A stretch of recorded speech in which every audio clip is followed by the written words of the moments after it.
자, 여러분 안녕하세요. 황진범입니다. 자, 이번 시간은 제8장 부가가치세 신고와 납부 제2편 가산세에 대해서 보도록 하겠습니다. 가산세는 상당히 중요한 부분인데 필수적으로 알아야 될 부분 위주로 한번 보도록 하겠습니다.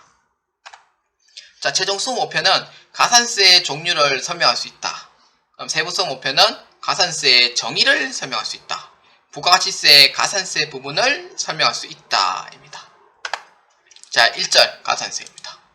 가산세는 부가가치세 신고를 하지 않았거나 신고는 했는데 납부를 하지 않은 경우입니다. 그러니까 신고를 아예 안 하고 납부를 아예 안 하는 경우도 있고, 신고는 했는데 납부를 안 하는 경우도 있어요. 그런 경우에 대해서 가산세가 물게 됩니다. 그래서 법적으로 문제가 있는 경우에는 벌과적인 성격을 보아 가산세를 적용합니다. 그래서 이러한 사유가 여러 가지가 존재하는데 다 외우실 필요는 없는데 가장 중요한 부분만 외우시면 돼요.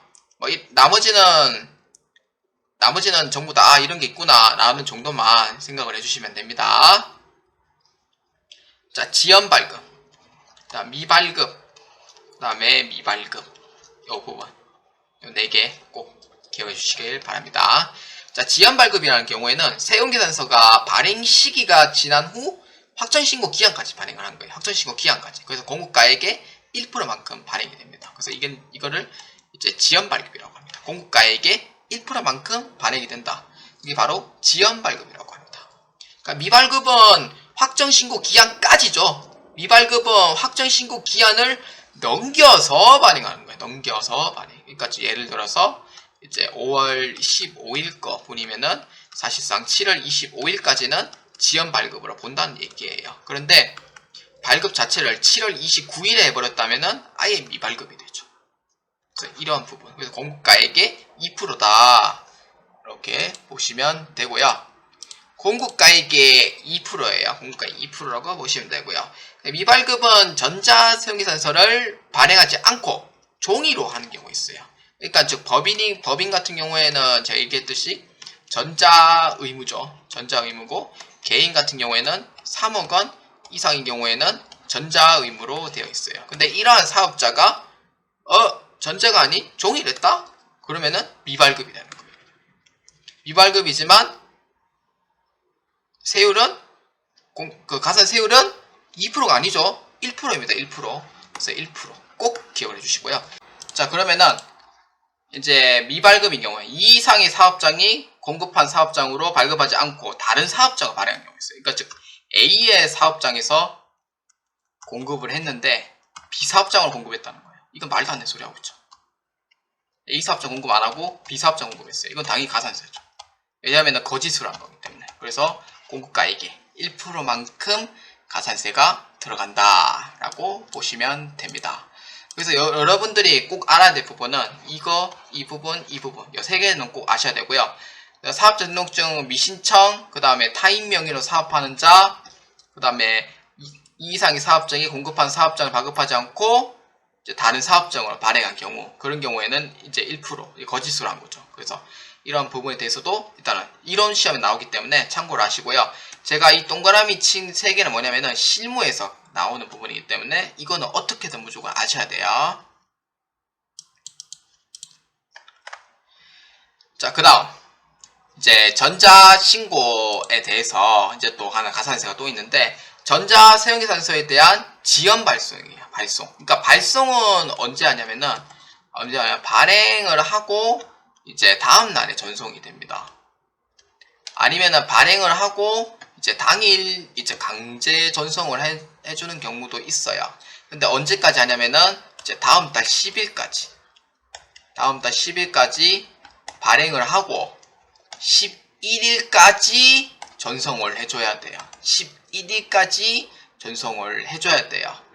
근데 11일까지 전송을 안 했다.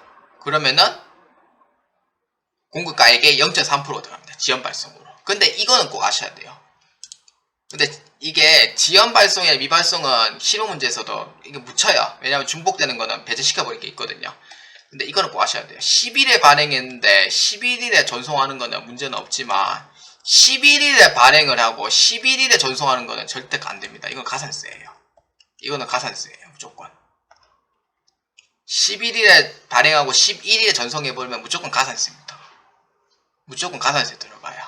무조건. 그래서 이거는 꼭 아셔야 돼요. 그래서 10일에 발행했는데 10일 전송한 거는 가산세 안 들어가지만 11일에 발행해놓고 11일에 전송하면 무조건 가산세예요. 이거는 발급 기한이 다르기 때문에. 그래서 이거는 지연 전송이 됩니다. 0.3%. 그 다음에 미발송 돼 있죠. 미발송. 그러니까 즉 이거는 확정 신고 기한까지 발생하지 않은 경우에는 지연 발송이고, 미발송은 확정 신고 기한까지 넘어서 전송하지 않은 경우에는 0.5%. 그 다음에 이제 필요적 기재 사항에 대한 사실과 다른 경우에는 무조건 공급가액의 1%가 됩니다. 그 다음에 가산세 중복 부분을 제외하는 거 있는데, 사업자 등록증 미신청, 지연 발급, 미발급인 경우에는 전송 가산세는 제외시켜버립니다. 그러니까 중복이 되기 때문에, 중복이 되는 거는 이제 가장 큰 한 개만 적용을 하게 돼 있어요. 그래서 중복 적용은 배제해버리고요. 세용계산서에 대한 필요적 기재사항 가산세는 지연 발급, 미발급에 대한 가산세는 배제시켜버립니다. 그러니까 즉 똑같기 때문에 1% 똑같기 때문에 이제 필요적 기재사항에 대한 가산세는 필요적 기재사항 가산세만 하겠다라는 뜻이에요. 그러니까 중복되는 거는 이제 어느 뭐 이 가산세당이 되고, 이 가산세에 대한 똑같은 가산세가 존재하는데 하나는 0.3%고 하나는 1%예요. 그 중에 큰 것만 적용을 하겠다라는 의미예요. 그래서 가산세는 중복 부분에 대해서는 제외시킵니다. 그래서 미신청, 지연 발급, 미발급은 이제 전송 가산세를 아예 배제시켜버리죠. 필요적 기재사항 가산세 같은 경우에는 지연 발급, 미발급의 가산세는 그냥 아예 제외시켜버립니다. 자, 그 다음에 이제 가산세 중에서도 신고 불성실과 납부 불성실 당연히 빠질 수가 없죠. 신고 불성실과 납부 불성실 꼭 별표 쳐야 됩니다. 자, 신고 불성실은 이제 과소 신고하는 경우 있고요. 또는 수정 신고하는 경우 있고, 무신고하는 경우가 있습니다. 과소 신고나 수정 신고는 매출세액에서 매입세 뺀값의 10%예요. 10%. 그러니까 이제 경강 공제 금액인데, 이거는 이제 2020년에 이제 변경됐죠. 그래서 1개월 외에는 90%, 1개월에 3개월은 75%, 1에서 6개월은 50%입니다. 무신고인 같은 경우에는 조금 달라요. 한 달 내에 50%, 한 달 3달은 30%, 3달에서 6개월은 20% 이렇게 되고요. 그 다음 영세율 가세 불성실 가산세는 영세 공급가액의 1000분의 5만큼 적용을 합니다. 그래서 한 달 내에 90%, 그 다음 한 달 3달 내에 75%, 3개월에서 6개월 내에는 50%예요. 이것도 변경 잘못됐죠. 잘못된 거는 좀 수정해주세요. 나중에 그 문제 올릴 때 다시 수정해서 올리도록 하겠습니다. 3개월에서 6개월 내에 50%, 그 다음에 3개월에서 6개월 내에 50% 이렇게 해서 이제 공제가 됩니다. 자, 납부 불성실은 이제 매출세액에서 매입세액을 뺀 값인데 만분의 2.5 곱하기 1수예요. 경감공제세액은 존재하지 않습니다. 그래서 신고불성실하고 그 다음에 영세의 가표 불성실 가산세에 대해서는 경감공제금액을 반드시 알고 계셔야 돼요. 그리고 납부불성실, 그 다음에 납부불성실하고 신고불성실은 매출세액에서 매입세액을 뺀 값이죠. 그런데 이 중에서 이 매입세액 같은 경우에는 불공제에 해당하는 부분에 대해서는 제외를 시켜줘야 됩니다. 불공제에서 해당하는 부분은 무조건 제외시켜줘야 됩니다. 이거 꼭 중요해요.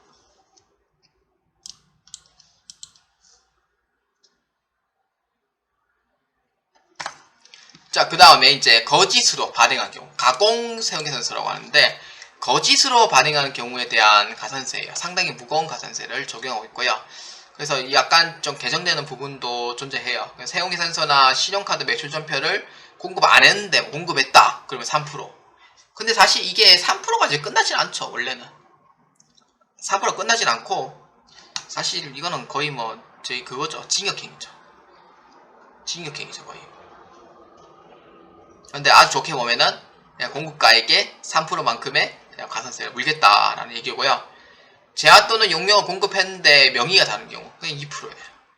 근데 제한 또는 용역을 공급했는데 과다하게 한 거 있죠. 그러니까 예를 들어서 원래는 100원인데 500원을 해놓은 거예요. 그러니까 뻥튀기 하는 거죠. 뻥튀기. 그런 경우에는 차익 금액만큼 2%가 되고요. 그 다음에 예정신고, 확정신고 기간에 신용카드 매출 전폐를 받았으나 불공제인 경우에는 당연히 1번 전표에다가 입력해야 됩니다. 1번 전표에다가. 그래서 이건 꼭 기억해주세요. 예정신고, 확정신고 기간에 신용카드 매출 전폐를 받았는데 불공제된다. 그런 경우에는 반드시 일반 전표에다가 입력을 해주시면 됩니다. 매입세 공제도 당연히 안되죠. 자, 그 다음에 이제 세용계산서 합계표에 대한 부분이에요. 세용계산서 합계표에 대한 부분인데, 이제 예정신고, 확정신고 시 제출하지 않은 경우는 0.5%. 그 다음에 사실과 다르다. 0.5%. 그 다음에 합계표 제출하지 않고 확정신고 시 제출한다. 그러니까 이건 지연 제출이에요. 그래서 0.3%. 그러니까 이거는 미제출이란지 아예 부실한 경우 0.5%. 그 다음에 지연 제출한 경우에는 0.3%. 그 다음에 매입세 공제를 받았으나 작성하지 않은 경우 0.5%. 그 다음에 제출과 다른 경우 0.5%. 그 다음에 과다하겠다. 그럼 과다한 금액에 0.5%만큼 가산세가 들어간다 라고 보시면 됩니다. 자, 이제 가산세 부분은 이제 여기까지 끝났고요. 여러분들 반드시 이제 기억을 해줘야 될 부분이 있다면은, 첫 번째는 이제 세금계산서에 대한 이제 지연 발급과 이제 미발급은 반드시 알고 계셔야 돼요. 지연 발급은 이제 공급가액의 1%, 미발급은 2%지만 이제 전자 의무가 이제 종이로 발행한 경우에 대해서는 1%이다 라는 거 알아두시고요. 그 다음에 두 번째는 이제 신고불성시라고 납부불성실이 있어요. 납부불성실. 신고불성실은 이제 과소나 수정 신고하는 경우에는 매출세액에서 매입세액을 뺀 10%가 되고, 그 다음에 납부불성실은 매출세액에서 매입세액을 뺀 이제 10,000분의 2.5만큼에서 일수만큼 적용을 한다고 했었어요. 그 다음에 세 번째는 영세율 불성시 가산세. 그러니까 즉 공급 가액의 0.5%, 그러니까 즉 1000분의 5 정도 계산을 한다 했었고요. 그래서 이 신고 불성실하고 영세율 불성실은 반드시 1개월 내에 신고하는 경우에는 90%, 그 다음에 1에서 3개월은 75%, 그 다음에 3에서 6개월은 50% 세율이 경각 공제된다고 보시면 되고요. 그 다음에 신고 불성실 중에 이제 무신고하는 경우에는 20% 정도 됩니다. 20% 정도 됩니다. 그래서 이 부분에 대해서 반드시 외우고 계셔야 되고요. 이 부분에 대해서는 실무 문제에서 나오기 때문에 실무 문제 측에서도 반드시 알고 계셔야 됩니다. 그래서 이 가산세에 대한 부분은 이제 가산세에 대한 소개이기 때문에, 그래서 뭐 이제 아까 얘기했던 신고 불성시, 납부 불성시, 그 전에 있던 이제 미정손 가산세, 그 다음에 지연전선 가산세, 그 다음에 지연 발급, 미발급에 대한 가산세. 그러니까 이 정도는 반드시 알고 계시고요. 이론 문제에서도 다음 주 가산세에 대해서는 아닌 것은 이렇게 해서 물어볼 수도 있어요. 이론 문제에서도 나올 수도 있기 때문에 그 정도에 대해서는 꼭 알아두셨으면 좋겠습니다. 자, 생각보다 짧기 때문에 뭐 이제 간단하게 이제 넘어가는 거고요. 자, 나머지는 이제 실무 시험에서 이제 가산세에 대한 부분을 이제 한번 해보도록 이제 하겠습니다. 실무 시험에서 이제 가산세는 또 한 번 더 언급이 될 거고요. 그래서 반드시 이론에서는 이 가산세가 이 정도는 된다 라는 정도는 꼭 알아두셨으면 좋겠습니다.